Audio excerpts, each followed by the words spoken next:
നമസ്കാരം, JB ജംഗ്ഷനിലേക്ക് സ്വാഗതം. മാലാഖമാർ ഏത് ഇനത്തിൽപ്പെടുന്നു? അവർ പുരുഷനാണോ സ്ത്രീകളാണോ? ഈ ചോദ്യം തന്നെയാണ് ഭിന്നലിംഗക്കാർ ചോദിക്കുന്നത്. സമൂഹം ചർച്ച ചെയ്യാൻ മടിക്കുന്ന ഒരു വിഷയത്തെ മുൻനിർത്തിയാണ് JB ജംഗ്ഷൻ ഇന്നത്തെ പരിപാടി ആവിഷ്കരിച്ചിരിക്കുന്നത്. ഭിന്നലിംഗക്കാർ, ട്രാൻസ്ജെൻഡർ, ചാന്തുപൊട്ട്, 9, മൂന്നാം ലിംഗം, ആണും പെണ്ണും കെട്ടവൻ എന്നിങ്ങനെ പല ഭാഷകളിൽ പരിഹാസത്തിൻ്റെയും സഹതാപത്തിൻ്റെയും ഒക്കെ രൂപത്തിൽ സംസാരിക്കുന്ന ഒരു വിഷയമാണ് JB ജംഗ്ഷന്റെ തലത്തിൽ ഇന്ന് ചർച്ച ചെയ്യുന്നത്. ട്രാൻസ്ജെൻഡർ വിഭാഗത്തിൽപ്പെട്ട 2 പേർ, സൂര്യയും ശീതളും, ഇന്ന് നമ്മുടെ പരിപാടിയിൽ പങ്കെടുക്കുന്നു. ഇരുവരെയും നമുക്ക് ഈ സാർത്ഥകമായ പരിപാടിയിലേക്ക് സ്വാഗതം ചെയ്യാം.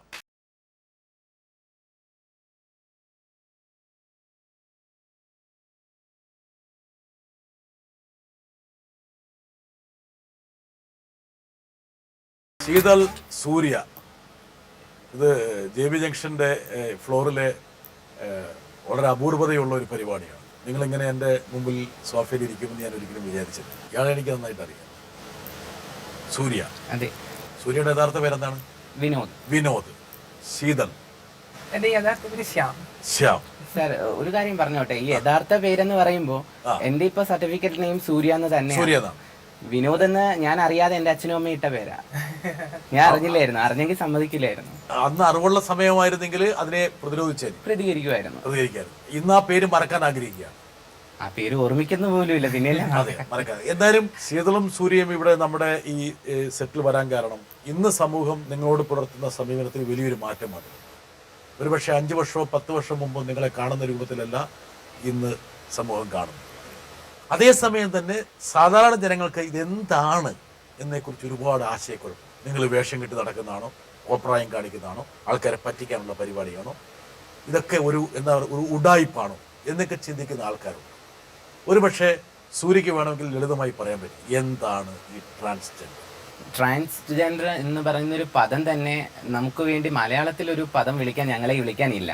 നിങ്ങളെ ഇപ്പം ഭിന്നലിംഗക്കാരെന്നൊക്കെയാണ്, അത് മൂന്നാം ലിംഗക്കാര് ഭിന്നലിംഗക്കാരെന്നൊക്കെയാണ് നമ്മളെ വിളിച്ച് അത് ആക്ഷേപിക്കുന്നു എന്നേ എനിക്ക് പറയാൻ പറ്റത്തുള്ളൂ.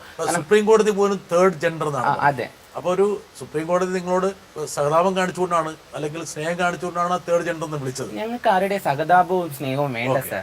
കാരണം നമുക്ക് തുല്യതയാണ് വേണ്ടത്. നിങ്ങൾക്കുള്ളതുപോലെ തുല്യ അവകാശം ഞങ്ങൾക്ക് ഇവിടെ ജീവിക്കാനുണ്ട്.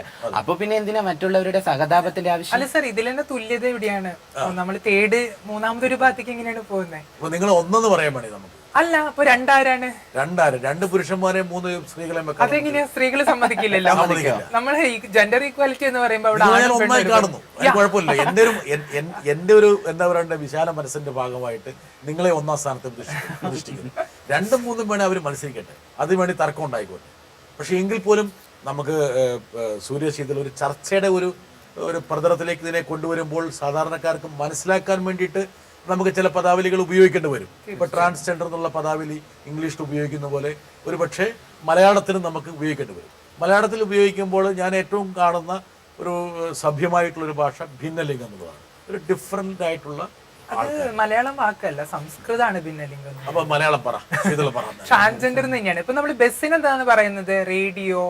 അപ്പൊ ട്രാൻസ്ജെൻഡർ എന്ന് പറഞ്ഞാൽ മതിയോ? ട്രാൻസ്ജെൻഡർ മലയാള പദം കണ്ടുപിടിക്കുന്നവരെ നമ്മൾ ട്രാൻസ്ജെൻഡർ തന്നെയാണ് ഉപയോഗിക്കുന്നത്. എന്റെ അഭിപ്രായത്തിൽ നിങ്ങൾ ഒരു പദം എത്രയും പെട്ടെന്ന് കണ്ടുപിടിക്കും. തീർച്ചയായിട്ടും നമ്മളത് മലയാള സർവകലാശാലയോട് പറഞ്ഞിട്ടുണ്ട്, കാര്യവട്ടം, അങ്ങനെ ധാരാളം കോളേജുകളോട് പറഞ്ഞിട്ടുണ്ട് ഈ കാര്യം. കാരണം നമ്മൾ അത് തന്നെയാണ് ഉപയോഗിക്കേണ്ടത്. ഇന്നും ഭിന്നം എന്നുള്ള വാക്ക് തന്നെ എതിർ ലിംഗത്തോട് താല്പര്യമുള്ളവർ എന്നുള്ളതാണ്. പിന്നെ അത് മാത്രമല്ല, ഒരു പക്ഷേ എന്റെ മാത്രം സംശയമില്ല. എന്താ കാരണം വെച്ചാൽ നിങ്ങളെ സ്നേഹിക്കുകയും നിങ്ങളോട് പരിഗണനയുള്ളതും നിങ്ങളെ സാധാരണ ആൾക്കാരെ കാണുന്നത് പോലെ തന്നെ കാണണമെന്ന് ആഗ്രഹിക്കുകയും ചെയ്യുന്ന ആൾക്കാർ അതിലൊരാൾ വേണം വരുന്നുണ്ട്. നോക്കാം. എൻ്റെ സംശയം ഇതാണ്, എങ്ങനെയാണ് ഒരു ട്രാൻസ്ജെൻഡറിനെ ഒരാൾ അഭിസംബോധന ചെയ്യേണ്ടത്? പെണ്ണ്, ആണ്, അല്ലെങ്കിൽ എടി, എട, ഏത് രീതിയിലാണ് എന്നുള്ളതാണ് ഒരു പ്രധാന സംശയങ്ങളിലൊന്ന്. ശീതൾ എങ്ങനെ അഭിസംബോധന ചെയ്യപ്പെടാനാണ് ഇഷ്ടപ്പെടുന്നത്? ഇപ്പോൾ അവർ എന്ന് പറയാം, അവരവിടെയുണ്ട്, അതിനൊരു ജെൻഡർ ഈ വ്യത്യാസമില്ല. ഇപ്പോൾ ട്രാൻസ്ജെൻഡർ എന്ന് പറയുന്ന ഒരു വാക്കിന് പോലും നമ്മളൊരു മലയാളം കണ്ടുപിടിച്ചിട്ടില്ല. അപ്പോൾ ഭാഷയിലെ പുതിയ കണ്ടെത്തലുകൾ, പ്രത്യേകിച്ച് ഇത്തരമൊരു സാമൂഹ്യപരമായ ഒരു മാറ്റം ഉണ്ടാകുന്ന കാലത്ത് ഭാഷയിലെ ഈ മാറ്റങ്ങൾ ഏത് രീതിയിലാവണം എന്നുള്ളത് എൻ്റെ ഒരു സംശയമാണ്. അതിനെക്കുറിച്ച് ശീതലിൻ്റെ അഭിപ്രായം പറഞ്ഞാൽ കൊള്ളാമെന്നുണ്ട്. നല്ലൊരു എഴുത്തുകാരനാണ് നമ്മുടെയൊക്കെ സുഹൃത്താണ് ഉണ്ണി. ഉണ്ണിക്ക് പോലും ഇക്കാര്യത്തിൽ ഒരു വ്യക്തതയില്ല. അപ്പോൾ ശീതളൊരു വ്യക്തത വരുത്തും. തീർച്ചയായിട്ടും നമ്മൾ രണ്ട് കള്ളികളിലാണ് നമ്മൾ ഇപ്പോഴും നിൽക്കുന്നത്, ആൺ പെൺ അല്ലെങ്കിൽ ആൺ കള്ളി പെൺകള്ളി എന്നുള്ളത്. അപ്പൊ ആ കള്ളിയിൽ നിന്ന് പുറത്തു വരുന്നവർ എന്ത് അഭിസംബോധന ചെയ്യണമെന്ന് അവരാണ് അവരുടെ ബാധ്യതയാണ് അത് തീരുമാനിക്കേണ്ടത്. അവരെ മിക്സ് എക്സ് എന്ന് വിളിക്കണോ അല്ലെങ്കിൽ വേറൊരു രീതിയിൽ അഭിസംബോധന ചെയ്യണോ എന്നുള്ളത്. അപ്പൊ നമ്മൾ ആ രണ്ട് കള്ളികളിൽ നിന്നുകൊണ്ട് തന്നെയാണ് ഇപ്പോഴും സംസാരിക്കുന്നത്. അപ്പൊ നമുക്ക് ജെൻഡർ ന്യൂട്രൽ ആവാൻ ഇപ്പോഴും സാധിക്കുന്നില്ല. അല്ലെങ്കിൽ നമ്മളിപ്പോൾ ഒരു വിഭാഗത്തിന് ഇപ്പൊ രണ്ടാമതൊരു വിഭാഗത്തേക്ക് കൊണ്ടുപോകുന്ന പോലെ തന്നെയാണ് മൂന്നാമത് നമ്മളെയും തള്ളിക്കൊണ്ടുവന്നത്. അപ്പൊ നമുക്ക് അവർ എന്നും അവൾ എന്നും അവൻ എന്നും പറയുന്നത് പോലെ ട്രാൻസ്ജെൻഡേഴ്സിനെ അതുപോലെ അഭിസംബോധന ചെയ്യാൻ പലപ്പോഴും വാക്കുകളില്ല എന്നുള്ളതിനാണ്. അപ്പൊ അതുകൊണ്ട് ഞാൻ പറയുന്നത് എന്നെ ശീതൾ എന്നുള്ളൊരു പേര് വിളിച്ച് എന്നെ അഭിസംബോധന ചെയ്യാനാണ് ഉദ്ദേശിക്കുന്നത് ഒരു ആഗ്രഹം. പലപ്പോഴും അവിടെ അവനുമില്ല അവരുമില്ല അവളുമില്ല, ഇല്ല എടയില്ല എടിയില്ല, ഇല്ല. പിന്നെ രണ്ടാമതൊരു കാര്യം, ട്രാൻസ്ജെൻഡേഴ്സ് പല രീതിയിലാണ് ജെൻഡറിനെ കാണുന്നത്. നമ്മൾ ഈ സാമൂഹ്യ ബോധത്തിൽ നിന്ന് തന്നെയാണ് ജീവിക്കുന്നത്. അപ്പൊ സൂര്യ ഒരു ഫീമെയിൽ ആയിട്ട് ആവാൻ ആഗ്രഹിക്കുന്നുണ്ടെങ്കിൽ അതുകൊണ്ടാണ് സൂര്യ എന്ന പേരും സൂര്യയുടെ ഐഡന്റിറ്റി കാർഡ് സ്ത്രീ എന്നാക്കിയത്. അതുപോലെ എല്ലാ ട്രാൻസ്ജെൻഡേഴ്സിനും അതുപോലെ അഭിപ്രായം ഉണ്ടാകുന്നില്ല. ഇപ്പൊ ഞാൻ എന്റെ ഐഡി കാർഡ് ട്രാൻസ്ജെൻഡർ എന്നുള്ള ഐഡി കാർഡാണ് ഞാൻ എടുത്തിരിക്കുന്നത്. അതുപോലെ ഫീമെയിൽ ടു മെയിൽ ആയിട്ടുള്ള സോനു നിരഞ്ജൻ, സ്ത്രീയായി ജനിച്ച പുരുഷനായ സോനു നിരഞ്ജൻ മെയിൽ എന്ന് പറയാനാണ് ആഗ്രഹിക്കുന്നത്. പക്ഷെ അതുപോലെ തന്നെ ഫീമെയിൽ ടു മെയിൽ ആയിട്ടുള്ള ആൾക്കാർ ട്രാൻസ്മെൻ എന്ന് പറയാനാണ് ആഗ്രഹിക്കുന്നത്. അപ്പൊ ഓരോരുത്തർക്ക് ഇഷ്ടമുള്ള ജെൻഡർ എന്ന് പറയുന്നത് തെരഞ്ഞെടുക്കാം. അപ്പൊ നിങ്ങള് സ്ത്രീ അങ്ങനെ ആഗ്രഹിക്കുന്നു, അപ്പൊ ഒരു ട്രാൻസ്ജെൻഡർ ഇല്ലല്ലോ, നിങ്ങൾ സ്ത്രീ തന്നെയാണെന്ന് ഞാൻ സമ്മതിച്ചപ്പോൾ. അല്ലല്ല, അത് എങ്ങനെയാണ് ശരിയാവുക? ഇത് ശീതൾ പറഞ്ഞ പ്രകാരം ഞങ്ങളൊന്ന് തെരഞ്ഞെടുത്ത് കഴിഞ്ഞാല് ആ തെരഞ്ഞെടുപ്പാണ് ഫൈനൽ എന്നുള്ള ഒരു വാചകം വന്നു കഴിഞ്ഞാൽ അങ്ങനെ വന്നു പോകും. സാർ, അത് ശീതളിന്റെ അഭിപ്രായം. ഞാൻ എന്ന് പറയുന്ന ഒരു വ്യക്തിക്ക് സ്ത്രീ ആവാൻ വേണ്ടി സമൂഹം എന്നെ സ്ത്രീയായി ചിത്രീകരിച്ചു തുടങ്ങി. എൻ്റെ കുട്ടിക്കാലത്ത് സമൂഹമാണ് എന്നെ സ്ത്രീ എന്ന് ചൂണ്ടിക്കാണിക്കാൻ തുടങ്ങിയത്. നിന്നിൽ സ്ത്രീയുടേതായ ചലനങ്ങളുണ്ട്, അല്ലെങ്കിൽ നീ സ്ത്രീയുടെ സ്വഭാവമാണ്, സ്ത്രീയുടെ നടത്തമാണെന്ന് എൻ്റെ ബന്ധുക്കാരായാലും കുടുംബത്തിലുള്ളവരായാലും സമൂഹത്തിലുള്ളവരായാലും അധ്യാപകരായാലും സ്കൂളിലുള്ള സഹപാഠികളായാലും ഇങ്ങനെയുള്ളവരെല്ലാം എന്നെ ചൂണ്ടിക്കാണിച്ചത് നിന്നിൽ എന്തോ സ്ത്രീ ഉണ്ടെന്ന്. ആ സ്ത്രീ എന്താന്ന് തിരക്കി പോവുകയായിരുന്നു എൻ്റെ ജീവിതത്തിൽ. സൂര്യശീതൾ, നിങ്ങൾ രണ്ടുപേരും ആൺകുട്ടികളായി പറഞ്ഞവരാണ്. തീർച്ചയായും അതിന് തർക്കമില്ല. ആൺകുട്ടികളായി രണ്ട് പ്രകൃതിയുടെ സത്യമാണ്, അല്ലെങ്കിൽ ശാസ്ത്ര സത്യമാണ്. നിങ്ങളിൽ ആൺകുട്ടികളായി പിറക്കുമ്പോൾ തന്നെ ഒരു പെൺകുട്ടിയുടെ സ്വഭാവം കുടികൊണ്ടുവരുന്നു. കറക്റ്റ്. ഇങ്ങനെയുള്ള 10,000-കണക്കിന് ആൾക്കാർ നമ്മുടെ സമൂഹത്തിൽ ജന്മം കൊള്ളുന്നുണ്ട്. തീർച്ചയായിട്ടും തിരിച്ചു നിങ്ങളെ മുൻകാലങ്ങളിൽ ആൾക്കാർ പരിഹസിക്കുന്നുണ്ട്. ഉദാഹരണം, ഇങ്ങനെയുള്ള സ്വഭാവ വിശേഷമുള്ള ആൾക്കാരെ നമ്മുടെ സമൂഹത്തിൽ പലതരത്തിലുള്ള പദാവലികൾ ഉപയോഗിച്ച് കളിയാക്കും. എന്തൊക്കെയാന്ന് സൂര്യക്കറിയാം? സൂര്യ എന്തൊക്കെയാ വിളിച്ചിട്ടുള്ളത്? എന്നെ ഒരുപാട് ആദ്യമേ പെണ്ണാളൻ എന്ന് വിളിക്കുമായിരുന്നു, 9 എന്ന് വിളിക്കുമായിരുന്നു, അക്കച്ചി എന്ന് വിളിക്കുമായിരുന്നു. ഒരു ലാൽ ജോസ് സാറിന്റെ സിനിമ വന്നേ പിന്നെ ചാന്തുപൊട്ടെ എന്നാണ് വിളിക്കുന്നത്. ശരിക്കും പറഞ്ഞാൽ മലയാളികൾ കടമെടുത്ത വാക്കുകൾ കൊണ്ടാണ് നമ്മളെ വിളിക്കുന്നത്. ലാൽ ജോസ് സാർ സിനിമ ഇട്ടില്ലെങ്കിൽ മലയാളികൾ എങ്ങനെ എന്നെ ചാന്തുപൊട്ടെ എന്ന് വിളിക്കുമായിരുന്നു. വിദ്യാഭ്യാസത്തിൽ സമ്പന്നതയിൽ നിൽക്കുന്ന നമ്മുടെ മലയാളികൾക്ക് അന്തസ്സോട് കൂടി ഞങ്ങളെ പറയാൻ ഒരു വാക്കില്ല. ശീതൾ ജനിച്ചത് കോഴിക്കോടാണല്ലേ? തൃശ്ശൂരാണ്. ഞാൻ ജനിച്ചത് കോഴിക്കോടാണ്, വളർന്നത് തൃശ്ശൂർ. ജനിച്ചത് കോഴിക്കോടാണ്. അതെ, എത്ര കൃത്യമായിട്ട് ശീതളിന്റെ ബയോഗ്രഫി ഞാൻ പഠിച്ചു വെച്ചിട്ടുണ്ട്. അപ്പൊ കോഴിക്കോട് ജനിച്ചപ്പോഴും സൂര്യ പോലെ തന്നെ ആൺകുട്ടിയായിരുന്നു. അച്ഛനമ്മമാർക്ക് ഒരു സന്തോഷമായിരുന്നു ആൺകുട്ടി ജനിച്ചു. തീർച്ചയായും. എനിക്ക് കൂടെ ഒരു സഹോദരൻ പിറന്നിരുന്നു. അപ്പൊ രണ്ടാളും ഒരേപോലെ ആയിരുന്നു ജനിച്ചത്. എപ്പോഴാണ് ശീതളിനെ തിരിച്ചറിഞ്ഞത്? എനിക്ക് തോന്നുന്നു അപ്പൊ ജനിച്ചപാടെ അച്ഛനും അമ്മയും ഇട്ട പേര് ശ്യാം. അതിന് തിരക്കില്ലല്ലോ, അത് പറയുന്നതിന് കുഴപ്പമില്ലല്ലോ. ഞാൻ എന്റെ പേരിന്റെ കൂടെ എന്റെ പഴയ പേര് കൊണ്ടു നടക്കുന്നുണ്ട്. എന്റെ ശരിയായ പേര് ശീതൾ ശ്യാം എന്നാണ്. സൂര്യ മാത്രമാണ് ആ പേര് മറക്കാൻ. സമൂഹത്തില് ട്രാൻസ് ആയിട്ട് ഉള്ളവരിൽ തന്നെ എനിക്ക് സ്ത്രീ ആവാനാണ് ആഗ്രഹം, സ്ത്രീയായി ജീവിക്കാനും സ്ത്രീയായി അറിയപ്പെടാനാണോ ആഗ്രഹം. ശീതളിനെ ട്രാൻസ് ആയിട്ട് അറിയപ്പെടാനും ട്രാൻസ് ആയിട്ട് ജീവിക്കാനാണോ ആഗ്രഹം. പലതരത്തിലുള്ള ആൾക്കാർ ആ വിഭാഗത്തിലുണ്ട്. ഇപ്പൊ നമ്മൾ സെക്സ് എന്ന വാക്കിൽ ആൺ പെണ്ണ് മാത്രമേ നമ്മൾ പറയുന്നുള്ളൂ. അതല്ലാതെ ജനിക്കുന്നവരാണ് ഇന്റർസെക്സ്, ഉഭയലിംഗത്തർ. അവരെ നമ്മൾ എന്താ വിളിക്കുക? രണ്ട് ലിംഗത്തോടും കൂടി ജനിക്കും. നോർത്ത് ഇന്ത്യയിൽ ഈ പറഞ്ഞ ഈ ഹിജറ എന്നുള്ള ഒരു വാദത്തിലാണ് അവരെ ആക്ഷേപിക്കുന്ന രീതിയിൽ അഭിസംബോധന ചെയ്യാറ്. അല്ല, ഹിജറ എന്നൊരു കൾച്ചർ ഐഡന്റിറ്റി ആണ്. അല്ലാതെ പക്ഷേ ഒറിജിനൽ ഹിജറയാണ്, അല്ലെ അവനെ ഹിജറ ആക്കി എന്നൊക്കെ പറഞ്ഞ ഒരുപാട് അത് നമ്മുടെ പൊതുബോധത്തിന്റെ ധാരണയാണ്.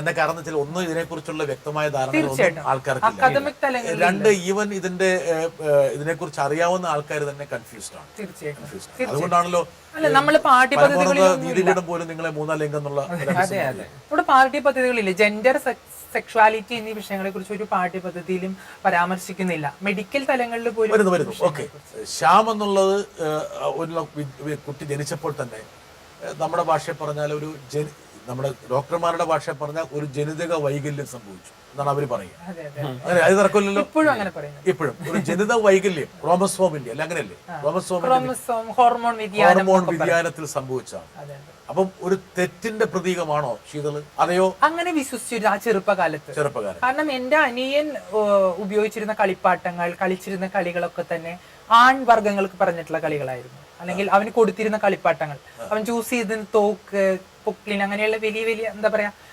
പെൺപിള്ളേരെല്ലാം തോക്കൊക്കെ എടുത്ത് കളിക്കുന്നത്. പക്ഷേ വ്യത്യാസമുണ്ട്. ഇന്നും മാതാപിതാക്കൾ കൊടുക്കുന്ന കുട്ടികൾക്ക്, പെൺകുട്ടികൾക്ക് പാവ അങ്ങനെ സോഫ്റ്റ് കളിപ്പാട്ടങ്ങൾ കൊടുക്കുന്നു. ആൺകുട്ടികൾക്ക് കുറച്ചും കൂടി ഹാർഡ് ആയിട്ടുള്ള കളിപ്പാട്ടങ്ങൾ കൊടുത്ത് അവരെ മാസ്കുലിനിറ്റിക്ക് പറഞ്ഞു വിടുന്ന ഒരു സമുദായം തന്നെ ഇപ്പോഴും ഉള്ളത്. എന്നെ അതുപോലെ തന്നെയാണ്. ശ്യാമിനെ എന്താ പറയണ്ട, ഒരു കരുത്തുള്ള ഒരു പുരുഷനാക്കി മാറ്റാനുള്ള കളിപ്പാട്ടം ശ്രമമായിരുന്നു. പക്ഷെ ഞാൻ അതൊക്കെ ഉപേക്ഷിച്ചു. എവിടെ വെച്ചിട്ടാണ് ഇത് ശ്യാമിനെ മനസ്സിലായത് അല്ലെങ്കിൽ ശീതളിനെ മനസ്സിലായത്? എനിക്ക് അധികം എന്റെ റിലേഷനിൽ പെട്ടത് പെൺകുട്ടികളായിരുന്നു. എന്റെ റിലേഷൻ. അപ്പൊ അവരുമായി സംസാരിക്കുകയും ഇടപഴകുകയും ചെയ്യുമ്പോഴായിരുന്നു എന്റെ വീട്ടുകാരെന്നോട് പറഞ്ഞു, ഞാൻ കണ്ണാട നോക്കുമായിരുന്നു. കണ്ണാടി നോക്കി മുഖം നോക്കുമ്പോൾ പറയും ഇത് പെൺകുട്ടികളാണ് കണ്ണാടി നോക്കാന്ന് പറയുന്നത്. അപ്പോ ആ രീതിയിൽ എന്നെ പലപ്പോഴും മാറ്റി നിർത്താം. അപ്പൊ ഞാൻ എന്റെ മുഖം പലപ്പോഴും നോക്കി ആസ്വദിക്കുമായിരുന്നു, നൃത്തം ചെയ്യുമായിരുന്നു, പാട്ട് പാടുമായിരുന്നു. അപ്പൊ നൃത്തം ഏത് പാട്ടാ പാടിയിരുന്നത്? പല പാട്ടും പാടി. ഒരു പാട്ട് പോയി കേൾക്കട്ടെ നമുക്ക്. ഏതൊക്കെയാണ് നമ്മൾ ഈ വളരെ ഗഹനമായ വിഷയം സംസാരിക്കുമ്പോൾ സൂര്യ കേൾക്കേണ്ട ഒരു പാട്ട്? തീർച്ചയായും. മലക്കൊടി പോലീ വർണ്ണത്തുടി പോലീ, മലക്കൊടി പോലീ വർണ്ണത്തുടി പോലീ, മയങ്ങൂ നീ എൻ മടിമേലേ, മയങ്ങൂ നീ എൻ മടിമേലേ, മലക്കൊടി പോലീ വർണ്ണത്തുടി പോലീ, മയങ്ങൂ നീ എൻ മടിമേലേ, മയങ്ങൂ നീ എൻ മടിമേലേ.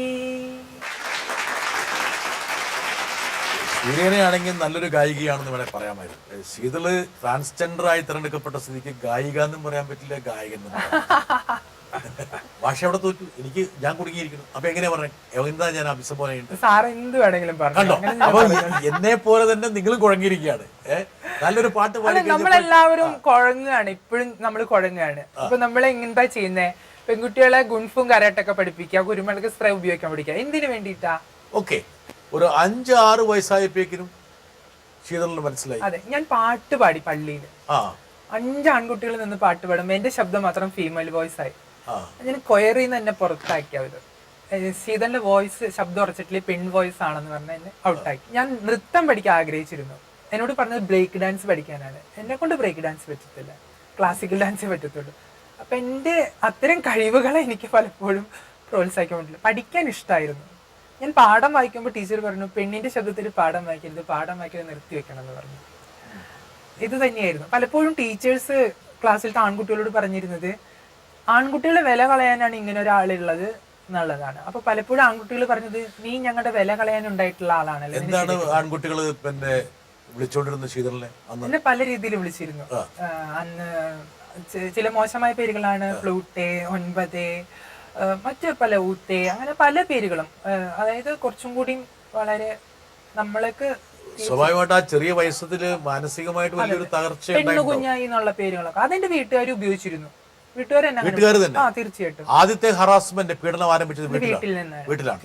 അച്ഛനും അമ്മയും അവർ വിചാരിച്ചിട്ടുണ്ടാവും, വഴക്ക് പറഞ്ഞു അടിച്ചും വേണമെങ്കിൽ മാറ്റിയെടുക്കാന്ന് വിചാരിച്ചു. എന്റെ അമ്മ എനിക്ക് കുറച്ച് സപ്പോർട്ടായിരുന്നു, കുറച്ചെങ്കിലും. കാരണം എന്റെ ഫാദർ മദ്യപാനിയായിരുന്നു. അപ്പൊ എന്റെ അമ്മേനെ അടിക്കുമ്പോൾ ഞാനായിരുന്നു എന്റെ അമ്മേനെ ഒന്ന് സപ്പോർട്ട് ചെയ്തിരുന്നത്. എന്റെ അനിയൻ സപ്പോർട്ട് ചെയ്യില്ലായിരുന്നു. അപ്പൊ പലപ്പോഴും ഞാനും അമ്മയും പലപ്പോഴും വലിയ പറമ്പുകളിലൊക്കെ ആയിരിക്കും. ഞങ്ങൾക്ക് ഭയങ്കര പ്രശ്നമായിരുന്നു. അമ്മ ജോലി ചെയ്തിട്ടാണ് വീട് കഴിഞ്ഞിരുന്നത്.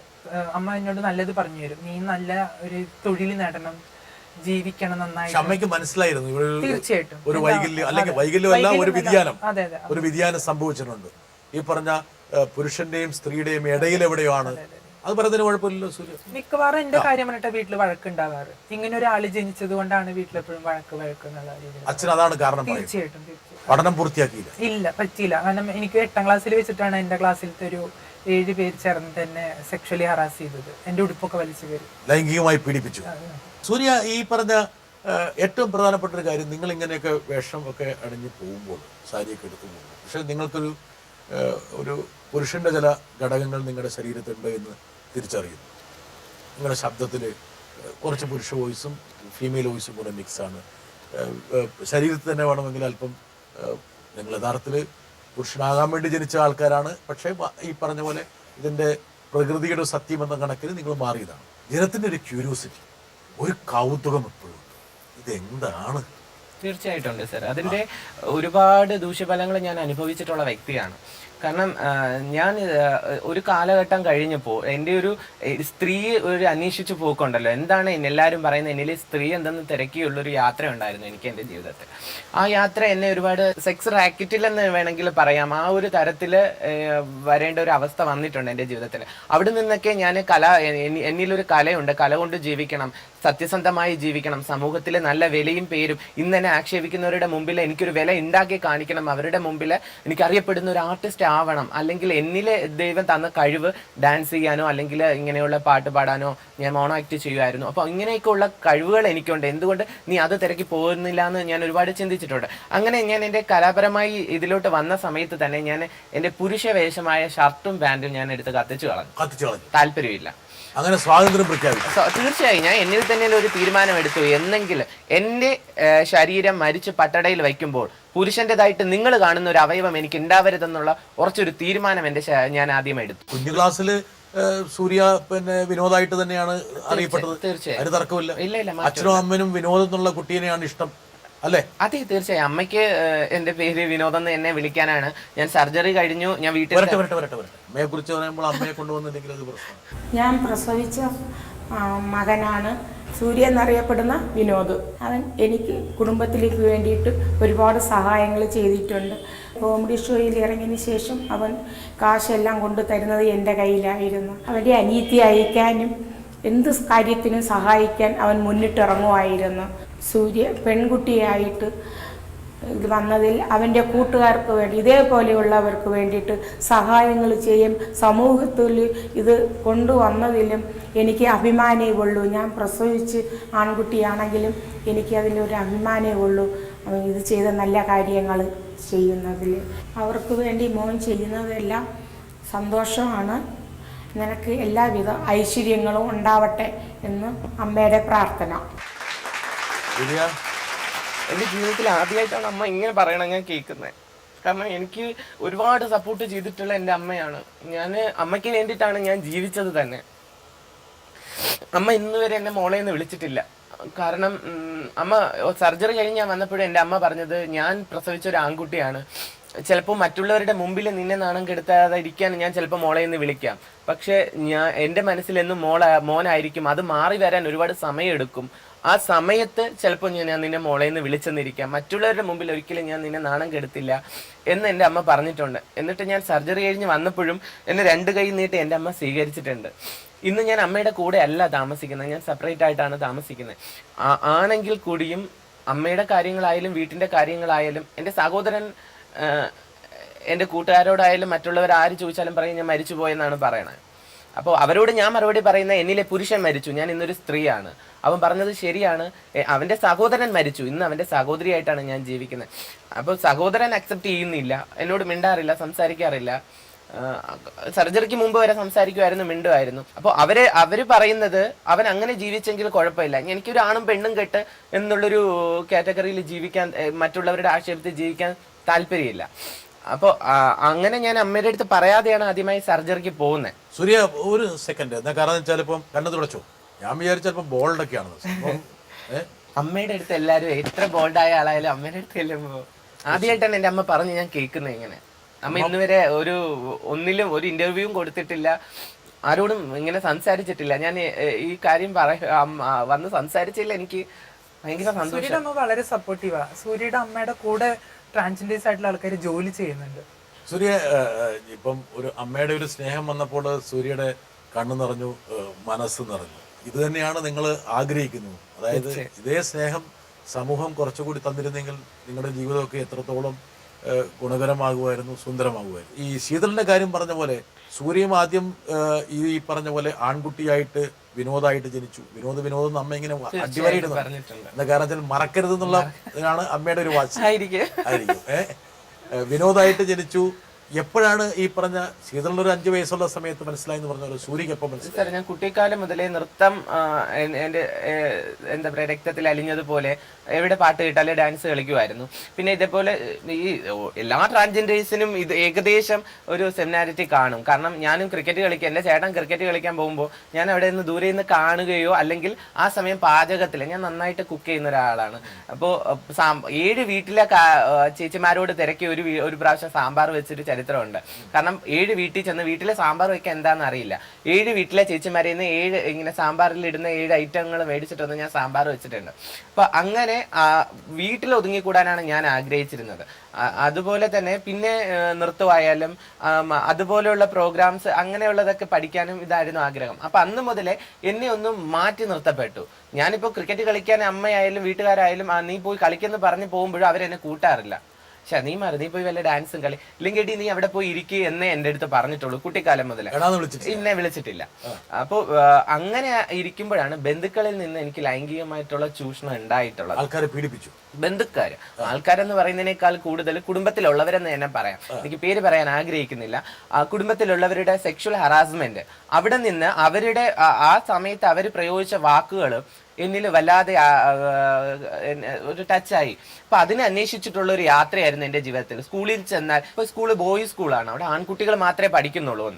2, ആ സ്കൂളിലെ അധ്യാപകരെല്ലാം ആണുങ്ങൾ മാത്രമാണ്. ടീച്ചേഴ്സ്, സ്ത്രീകളായിട്ടുള്ള ടീച്ചേഴ്സ് ഇല്ല. ആകെ ഉള്ളത് മേരി ചേച്ചി, തൂക്കുന്ന മേരി ചേച്ചി മാത്രമേ ഉള്ളൂ.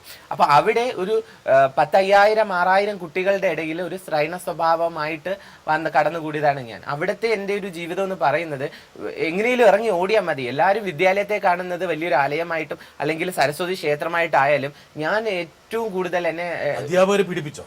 അധ്യാപകര് ശല്യം ഉണ്ടായിട്ടുണ്ട്. അധ്യാപകരുടെ ഒരുപാട് ഉണ്ടായിട്ടുണ്ട്. പല രൂപത്തിനും സമീപിച്ചു. തീർച്ചയായും ഉണ്ടായിട്ടുണ്ട്. അതിനെയൊക്കെ എങ്ങനെ ചെറുത്തത്? ചെറുക്കാനുള്ളൊരു ശക്തി അന്ന് ഉണ്ടായില്ല. കാരണം ഞാൻ 7ാം ക്ലാസ് 8ാം ക്ലാസ് പഠിക്കുമ്പോൾ ചെറുക്കുന്നതിലുപരി പേടിച്ച് ഒഴിഞ്ഞു മാറുക, സ്കൂളിൽ പോവാതിരിക്കുക, സ്കൂളിലേക്കെന്നും പറഞ്ഞ് വേറെ എവിടെയെങ്കിലും ചെന്ന് കുറച്ചു നേരം കഴിഞ്ഞ് വീട്ടിൽ പോവുക, ഇങ്ങനത്തേക്കുള്ള പരിപാടിയായിരുന്നു. അങ്ങനെ വീട്ടുകാർ പൊക്കി. അന്ന് എൻ്റെ ഒരു മാനസികാവസ്ഥ എന്ന് പറയുന്നത് അമ്മയോടും പറയാൻ വയ്യ, അച്ഛനോടും പറയാൻ വയ്യ. പറഞ്ഞാൽ അവരെങ്ങനെ പ്രതികരിക്കുന്ന അറിയില്ല. പക്ഷെ സൂചിപ്പിച്ചില്ലേ അമ്മ ഞാനൊരു പെൺകുട്ടിയായിട്ട് വളരട്ടെ എന്ന് പറഞ്ഞു ഒരുപാട് പ്രാവശ്യം പറഞ്ഞിട്ടുണ്ട്.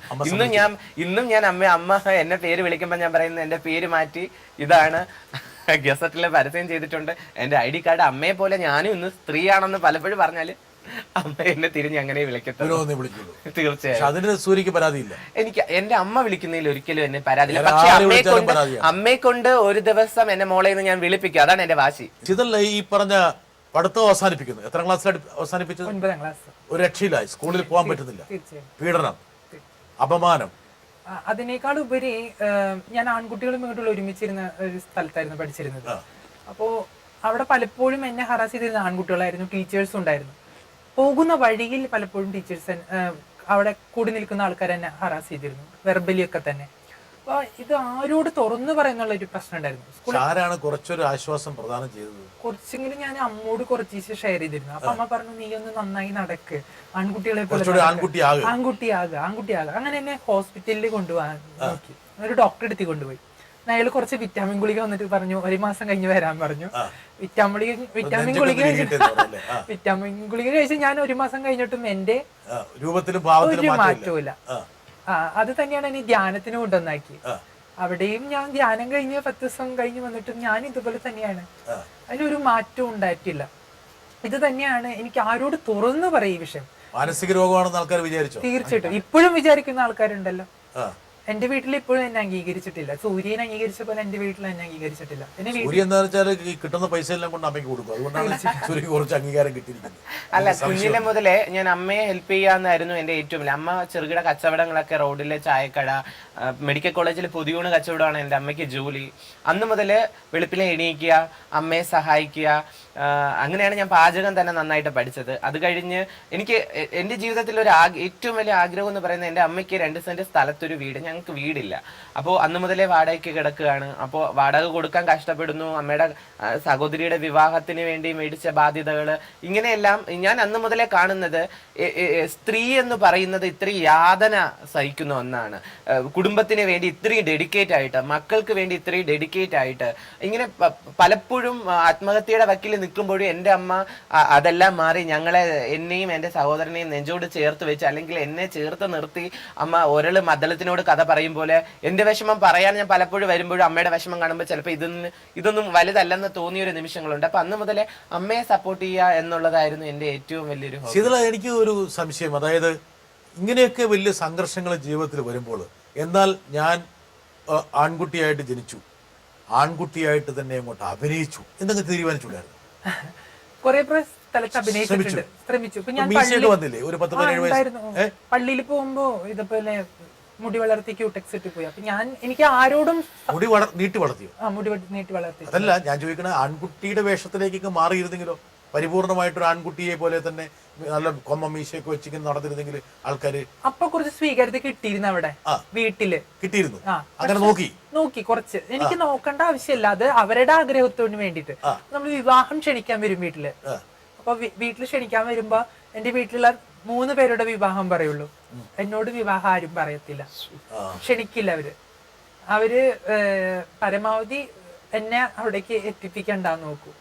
അങ്ങനെ പല സംഭവങ്ങളും. എന്തെങ്കിലും അനാചാരമുണ്ടോ നിങ്ങളെപ്പോലുള്ള ആൾക്കാർ ഒരു വിവാഹ സ്ഥലത്ത് പോയി കഴിഞ്ഞാൽ? ഞങ്ങളെ പോലുള്ളവരാരും നമ്മൾക്ക് സ്വന്തം ഇഷ്ടപ്രകാരം ആ രീതിയിലേക്ക് നമ്മുടെ വസ്ത്രത്തിലോ നമ്മുടെ ശരീര ഭാഷയിലോ നമുക്ക് ഒരു സ്ഥലത്തേക്ക് കയറി ചെല്ലാൻ ഇന്നും പറ്റില്ല.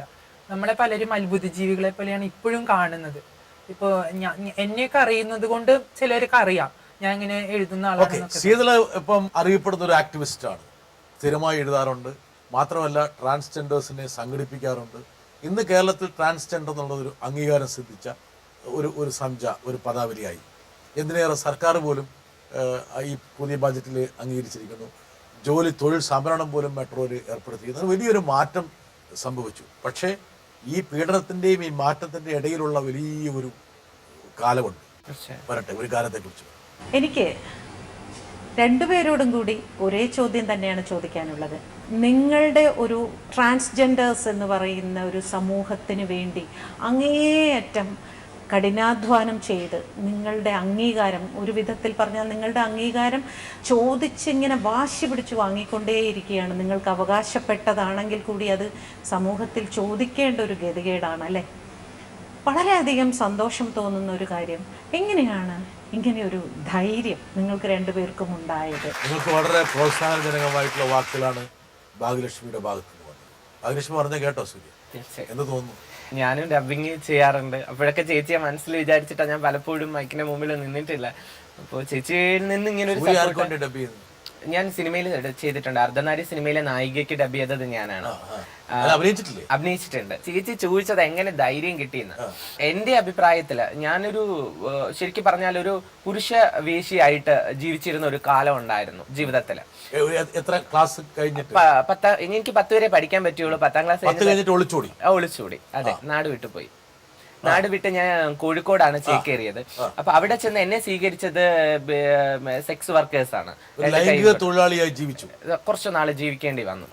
ആ കാലഘട്ടത്തിൽ റോഡിൽ നിന്ന് എന്താ പറയാ, ഇന്ന് നമ്മൾ പറയുന്നു സ്ത്രീകൾക്ക് 6 മണി കഴിഞ്ഞാൽ പുറത്തിറങ്ങി നടക്കാൻ വയ്യ, അല്ലെങ്കിൽ രാത്രി പറ്റില്ല, അവർക്ക് അടുക്കളയിൽ ഒതുങ്ങിക്കൂടണം, അല്ലെങ്കിൽ പുരുഷന്മാരത്ര സംവരണം കിട്ടുന്നില്ല, ഇങ്ങനെയെല്ലാം പരാതി പറയുമ്പോഴും ഇന്ന് രാത്രി 12 മണിക്കും 1 മണിക്കും 2 മണിക്കും റോഡിൽ നിൽക്കുന്ന സ്ത്രീകളുണ്ട് വേശ്യാവൃത്തി ചെയ്യുന്നത്.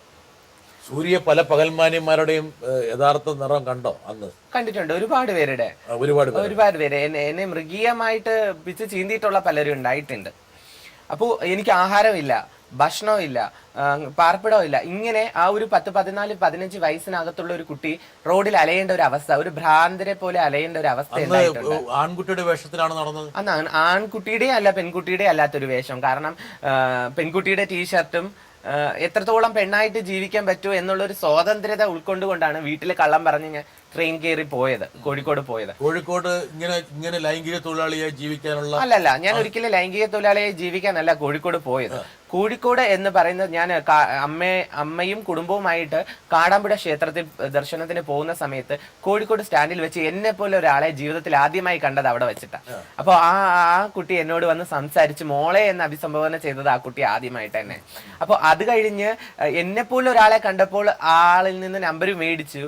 പിന്നെ എനിക്ക് ആ ആളുമായിട്ടൊക്കെ സംസാരിക്കണം, അല്ലെങ്കിൽ എന്ത് ചെയ്യണം, ഇനി എങ്ങനെ ജീവിക്കണം. മരിക്കാൻ പേടിയായിരുന്നു, ഉള്ളത് പറയാം. അന്ന് മരിക്കാൻ ഭയങ്കര പേടിയായിരുന്നു. എന്തിന് ഞാൻ മരിക്കണം എന്നുള്ളൊരു ചോദ്യം എൻ്റെ മനസ്സിൽ എപ്പോഴും ഉണ്ടായിരുന്നു.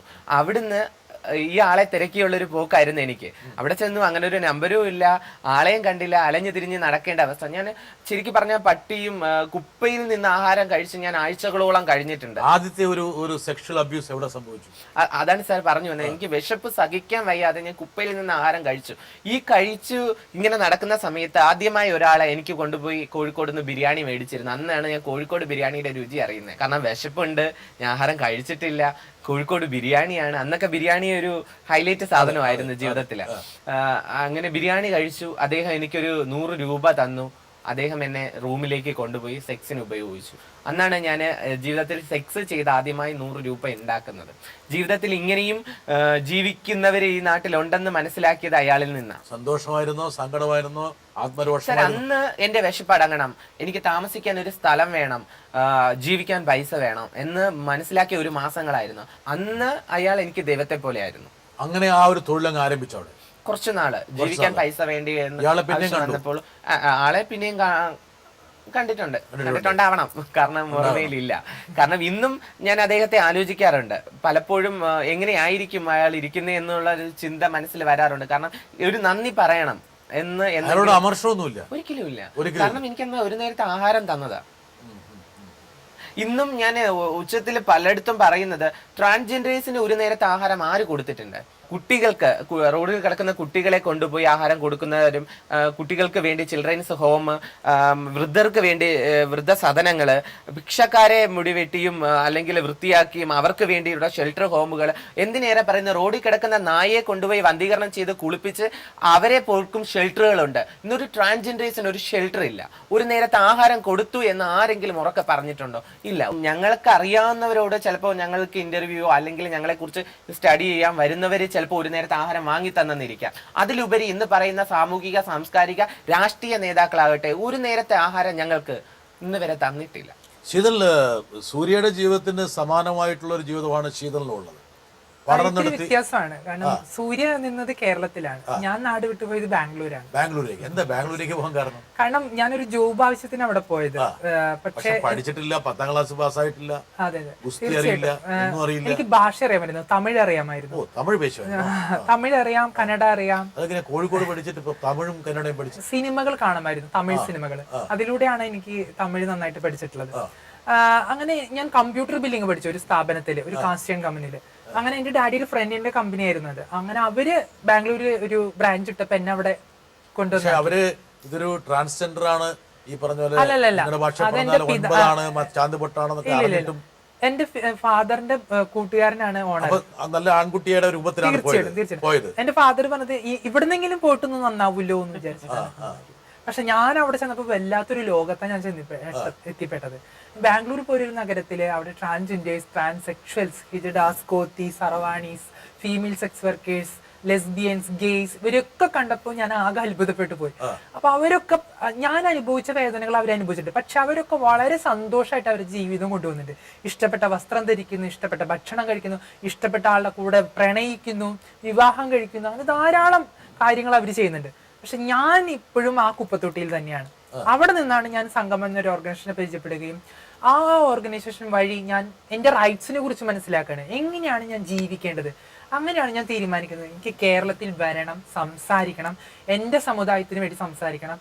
അവർക്കും ജീവിക്കാനുള്ള അവകാശമുണ്ട്, ഓരോ മനുഷ്യനെ പോലെ ഓരോ വ്യക്തിക്കും ജീവിക്കാനുള്ള അവകാശമുണ്ട്. അവർക്ക് വേണ്ടി സംസാരിക്കണം എന്ന് പറഞ്ഞിട്ടാണ് ഞാൻ ഇവിടെ ഓടി വരുന്നതും ഇവിടെ ഫേം എന്നൊരു ഓർഗനൈസേഷനിൽ വർക്ക് ചെയ്യുന്നത്. അപ്പം ഈ പറഞ്ഞ സൂര്യ കടന്നുപോയ പോലുള്ള ഒരു പീഡന പർവ്വത്തിലൂടെ തീർച്ചയായിട്ടും ഞാൻ 4 വർഷം സംഗമയിൽ വർക്ക് ചെയ്യുമ്പോൾ തന്നെ ഹിജഡ കമ്മ്യൂണിറ്റിയിലെ ഒരു അംഗമായിരുന്നു. കാരണം എനിക്ക് ഒരു ഹിജഡ കമ്മ്യൂണിറ്റിയിൽ അംഗമാവണമെന്ന് ആഗ്രഹം ഉണ്ടായി. കാരണം എനിക്ക് അവിടെ ആരും സപ്പോർട്ടേഴ്സ് ആയിട്ടുണ്ടായിരുന്നില്ല. അങ്ങനെയാണ് ഞാൻ ലൈംഗികമായിട്ട് ആൾക്കാർ ദുരുപയോഗിക്കാറുണ്ടല്ലോ. തീർച്ചയായിട്ടും. പക്ഷെ അതിലൊന്നും വിഷമം ഉണ്ടായില്ല ശീതളിന്? എനിക്ക് വിഷമം ഉണ്ടായെന്ന് പറഞ്ഞാൽ എനിക്കൊരു അമ്മയെ കിട്ടി അവിടെ, സൗമ്യ എന്ന് പറഞ്ഞ ഒരു അമ്മയെ കിട്ടി ഹിജഡ കമ്മ്യൂണിറ്റിയിൽ. അവര് സൗമ്യാണ് എന്നെ നോക്കിയത് കുറച്ച് നാള്, എനിക്ക് സപ്പോർട്ടേഴ്സ് ഒക്കെ തന്നത്. അങ്ങനെ ഞാൻ കുറച്ച് നാള് ബാംഗ്ലൂർ സംഗമം എന്നൊരു ഓർഗനൈസേഷനിൽ വർക്ക് ചെയ്തു, ഞങ്ങളൊക്കെ ഒരുമിച്ച്. അല്ല ശീതള, നിങ്ങൾക്ക് ഇഷ്ടപ്പെട്ട ഒരാളെ ഇണയായി കിട്ടുന്നു, അത് പിന്നെ ഭർത്താവായിട്ടോ അല്ലെങ്കിൽ പുരുഷനായിട്ടോ ആരും കിട്ടുന്നു, എന്താ പറയാ, ഒരു അനുവാദമില്ലാതെ നിങ്ങളുടെ ശരീരത്ത് ഒരുപാട് വൈകൃതങ്ങൾക്ക് നിങ്ങളെ വിധേയമാക്കുമ്പോൾ നിങ്ങൾക്കുണ്ടാകേണ്ട ഒരു മാനസികമായ ഒരു തീർച്ചയായിട്ടും അറപ്പുണ്ട്. അങ്ങനെ ആരും ചെയ്യത്തില്ല. അതൊക്കെ നമ്മുടെ ഒരു കൺസെപ്റ്റ് ആണ്. അങ്ങനെ ഒരു മിസ്കൺസെപ്റ്റ് ഉണ്ട്, ഹിജഡാസ് ഇങ്ങനെ ചെയ്യും അങ്ങനെ ചെയ്യും, അങ്ങനെ അവര് സ്വയം അവർ സർജറി ചെയ്ത് സ്ത്രീകളാവുന്നു. സർജറി ചെയ്യാത്ത ഹിജഡകളുണ്ട്. അതൊരു കൾച്ചർ ഐഡന്റിറ്റി ആണ്. ആ കൾച്ചർ ഐഡന്റിറ്റി ചെന്നാൽ അവരുടേതായ നിയമങ്ങളുണ്ട്. ബാംഗ്ലൂർ എത്തപ്പെട്ടത് കൊണ്ട് കുറച്ചും കൂടി ഉയർന്ന ഒരു ചിന്താതലം കൈവരിക്കാൻ പറ്റും. തീർച്ചയായിട്ടും. പിന്നെ ഞാൻ സൂര്യയുടെ പോലെ സെക്സ് വർക്ക് ചെയ്തിട്ടുണ്ട്, ബെഗ് ചെയ്തിട്ടുണ്ട്, ഞാൻ ഭിക്ഷ യാചിച്ചിട്ടുണ്ട് സിഗ്നലിൽ നിന്നിട്ട് വരുമാനത്തിന് വേണ്ടിയിട്ട്. അതിൽ നിന്നാണ് എനിക്ക് ഒരു ഓർഗനൈസേഷനിൽ ജോലി കിട്ടുകയും ആ ജോലി ഞാൻ കുറച്ചും കൂടി മുന്നോട്ട് കൊണ്ടുപോയി സംസാരിക്കാൻ പഠിക്കുകയും എങ്ങനെയാണ് എൻ്റെ വിഷയങ്ങൾ സംസാരിക്കുന്നത്, പ്രസന്റ് ചെയ്യേണ്ടത്, എങ്ങനെയാണ് മറ്റുള്ളവരോട് എങ്ങനെയാണ് പെരുമാറേണ്ടത്. പലപ്പോഴും ട്രാൻസ്ജെൻഡേഴ്സ് പെരുമാറുന്നത് വളരെ മോശമാണെന്നുള്ള അഭിപ്രായക്കാരുണ്ട്. കാരണം ഞാൻ എന്നെ ഒരു ദിവസം ഞാൻ മോശമാണ് നീ ചീത്തയാണെന്ന് പറഞ്ഞ് എനിക്കിപ്പോ 33 വയസ്സായി. ഈ 33 വയസ്സിനുള്ളിൽ ഇന്നേ വരെ ഞാൻ മോശമാണെന്നാണ് കേട്ടിരിക്കുന്നത്.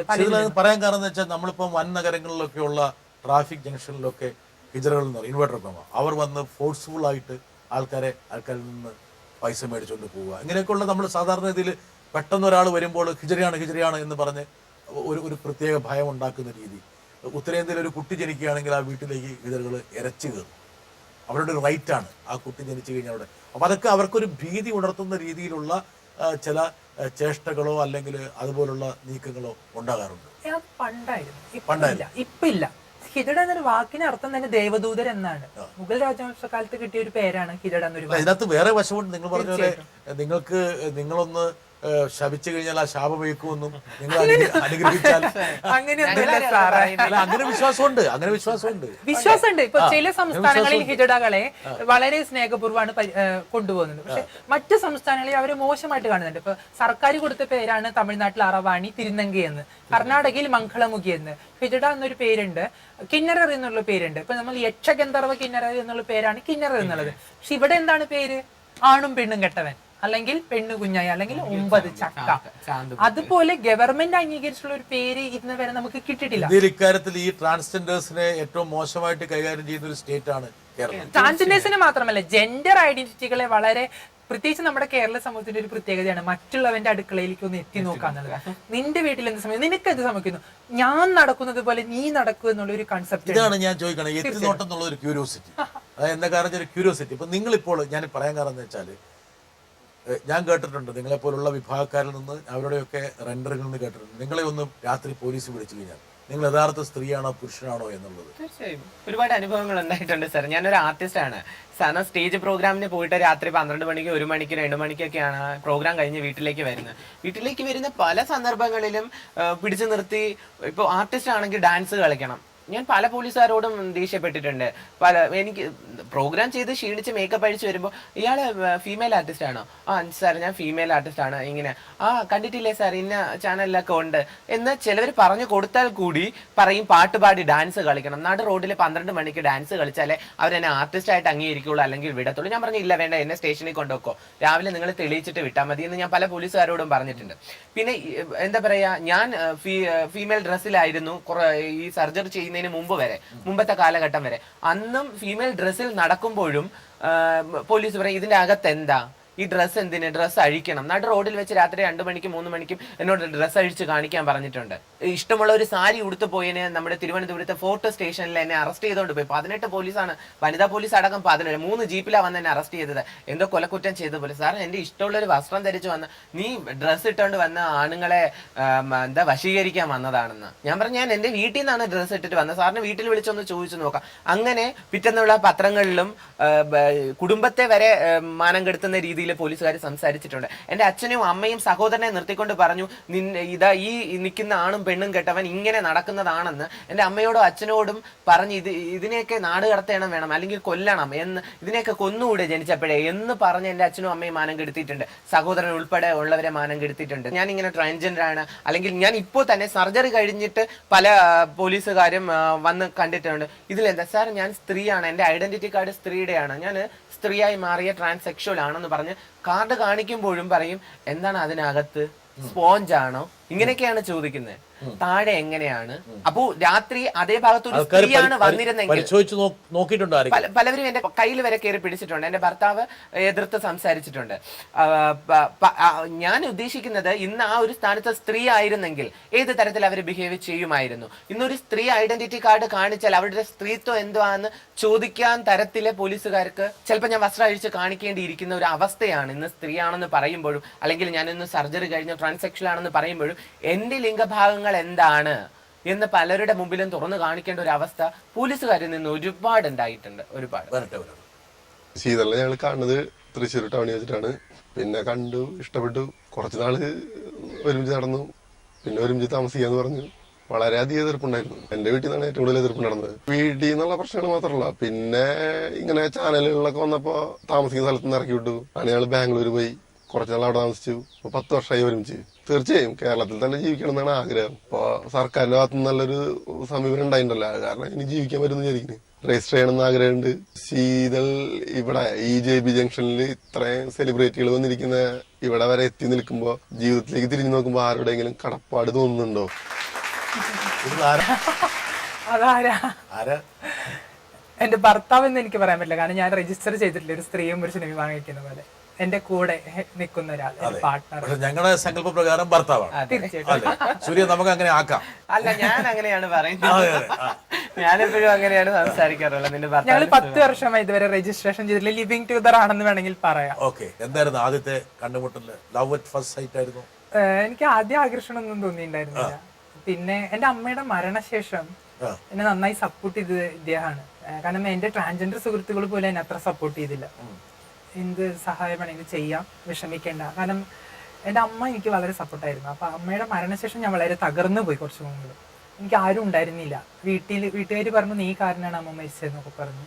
അങ്ങനെ അതിനുശേഷം ഇദ്ദേഹം എൻ്റെ ജീവിതത്തിൽ വരുന്നത്. എനിക്ക് വളരെ ക്യൂരിയസ് ആയി തോന്നുന്ന ഒരു കാര്യം, സൂര്യ ഒരു പൂർണ്ണ അർത്ഥത്തിലൊരു സ്ത്രീയാകാൻ വേണ്ടിയിട്ട് ശരീരത്തിന്റെ മാറ്റങ്ങൾ വരുത്തി വളരെ പെയിൻഫുൾ ആയിട്ടുള്ള ഒരു ശസ്ത്രക്രിയയിലൂടെ കടന്നുപോയി. ഇതൊന്നും ശീതള ചെയ്തിട്ടില്ല. ശീതള അടിസ്ഥാനപരമായിട്ട് ആദ്യം ജനിച്ച രൂപത്തിൽ തന്നെയാണ് ഇപ്പോഴും ഉള്ളത്, ആണല്ലോ? ഇങ്ങനെയൊക്കെയല്ലേ നമുക്ക് പറയാൻ പറ്റും. പക്ഷെ ഇദ്ദേഹം ഒരു സാധാരണ പുരുഷനാണ്. ആ പുരുഷന് വേറെ അദ്ദേഹത്തിന്റെ താല്പര്യപ്രകാരമുള്ള ഒരു പൂർണ്ണ എല്ലാവിധ അവയവങ്ങളും അതിൻ്റെതായ വശങ്ങളും വികാരങ്ങളും ഉള്ള ഒരു സ്ത്രീയെ കിട്ടും. അതിന് പകരം ശീതളനെ പോലുള്ള ഒരാളെ വൈകാരികമായിട്ട് മാത്രം ഒരു സ്ത്രീയാകാൻ ശ്രമിക്കുന്ന ഒരാളെ എന്തിനാണ് ഒരു സംഖ്യയായിട്ട് ചേർക്കേണ്ട കാര്യം? ഒന്ന്, നമുക്ക് പ്രണയം ആരോടും തോന്നാം. അത് സ്ത്രീക്കും പുരുഷനും മാത്രമല്ല പ്രണയിക്കാൻ. തീർച്ചയായിട്ടും. അപ്പൊ അത് നമുക്ക് എന്തിനോടും തോന്നാം. അപ്പൊ അദ്ദേഹത്തിന്റെ പ്രണയം എന്നോടായിരിക്കാം, ലൈംഗിക ആകർഷണം എന്നോടായിരിക്കാം. അതുകൊണ്ട് തന്നെയായിരിക്കും എന്നെ അദ്ദേഹം 10 വർഷം കൂടെ കൂട്ടിയത്. അല്ലെങ്കിൽ ഇപ്പൊ അദ്ദേഹത്തിന്റെ ആദ്യത്തെ ലൈംഗിക വീഴ്ചയിൽ തന്നെ അദ്ദേഹം പോകേണ്ടിയിരുന്നു എന്നെ വിട്ടിട്ട്. ഇല്ല, ഞങ്ങൾ 10 വർഷമായി കൂടെ ഒരുമിച്ച് ജീവിക്കുന്നു. 4 വർഷം ഒരുമിച്ച് ഒരു ഫ്ലാറ്റിൽ ജീവിച്ചു. ഒരു ചാനലിൽ ഇങ്ങനെ പ്രോഗ്രാമിന് വന്ന ശേഷം അവിടെ നിന്ന് ഫ്ലാറ്റിൽ നിന്ന് ഇറക്കി വിട്ടു. തിരിച്ച് ഇപ്പൊ ഞങ്ങൾ ജീവിക്കാൻ ആഗ്രഹിച്ചു. ഞങ്ങൾക്ക് ജീവിക്കാൻ വീണ്ടും വീട് കിട്ടി 6 വർഷത്തിന് ശേഷം. സാമൂഹ്യ പ്രവർത്തകരുടെ ഷീബാമീറിന്റെ ഡ്രൈവറായിട്ടുള്ള അല്ലെങ്കിൽ അവരുടെ കൂടെ നിൽക്കുന്ന ജേക്കബ് ചേട്ടന്റെ വീടിന്റെ അപ്സ്റ്റെയർ ഞങ്ങൾക്ക് തന്നു. നിങ്ങൾ 2 പേര് ഇവിടെ ജീവിക്കൂ, നിങ്ങൾ എങ്ങനെയായാലും ഞങ്ങൾക്ക് കുഴപ്പമില്ല. അപ്പൊ ആ ഒരു സന്തോഷം കൂടി ഉണ്ട്. ഞങ്ങളിപ്പോ താമസം മാറിയിട്ട് 1 ആഴ്ചയാവുന്നുള്ളൂ പുതിയ വീട്ടിലേക്ക്. ഞങ്ങൾക്ക് ആരും വീട് തരുന്നില്ല. പൂർണ്ണ അർത്ഥത്തിൽ ഞങ്ങൾക്ക് നിങ്ങളെ ഭാര്യ ഭർത്താക്കന്മാരെന്ന് വേണം വിളിക്കാൻ. വളരെ സന്തോഷം. അല്ലേ? തീർച്ചയായിട്ടും.